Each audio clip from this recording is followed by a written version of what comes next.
বাবর আজম নাহিদ রানা বন্ধু যখন শত্রু, এই তো সেদিন পিএসএল এর ফাইনালে নাহিদের বিধ্বংসী স্পেল বাংলাদেশি স্পিড স্টারকে নিয়ে আনন্দে মেতেছেন পেশোয়ার জালমির কাপ্তান। সপ্তাহ না পেরোতেই এখন সেই বাবরই হয়তো নাহিদের ভয়ে কাঁপছে। উইকেটে সবুজ ঘাস স্পষ্ট, শেরি বাংলার পিচ দেখে ব্যাটারদের চোখ কপালে আর পেসারদের জিভে জল চলে আসার কথা। কন্ডিশন আর ফর্ম বিচার করলে বলাই যায় বাংলাদেশ পাকিস্তান টেস্ট সিরিজে x factor Chapai Nawabganj express. সফররত দলের তারকা পেসার শাহিন শাহ আফ্রিদিরও নাহিদকে নিয়ে কৌতূহলের শেষ নাই।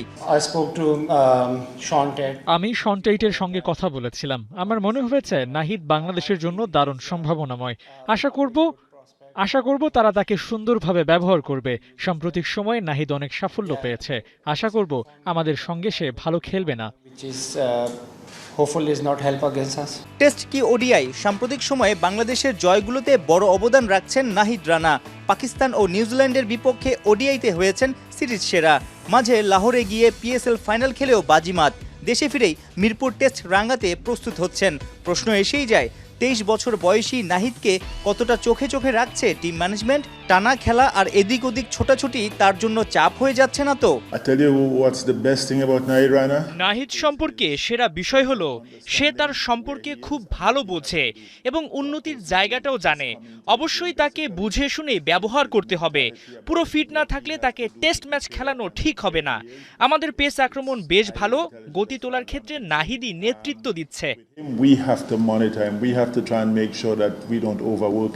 গামিনীর বিদায়, টনি হেমিং আসার পর বদলে গেছে মিরপুরের পিচ। স্লো স্পিন ট্র্যাক থেকে এখন স্পোর্টিং উইকেট।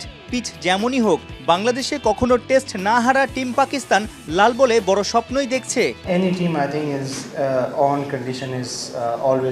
নিজ কন্ডিশনের সব দলই কঠিন প্রতিপক্ষ, কিন্তু আমরা ভালো প্রস্তুতি নিয়ে এসেছি। শুধু এই দুই টেস্টেই ভালো খেলতে চাই না, আমাদের লক্ষ্য আইসিসি টেস্ট চ্যাম্পিয়নশিপের ফাইনালে খেলা।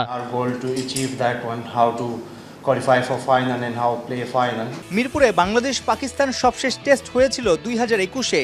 সেবার টাইগারদের ইনিংস ব্যবধানে হারিয়েছিল আফ্রিদিরা। সাইফুল রূপক, 71।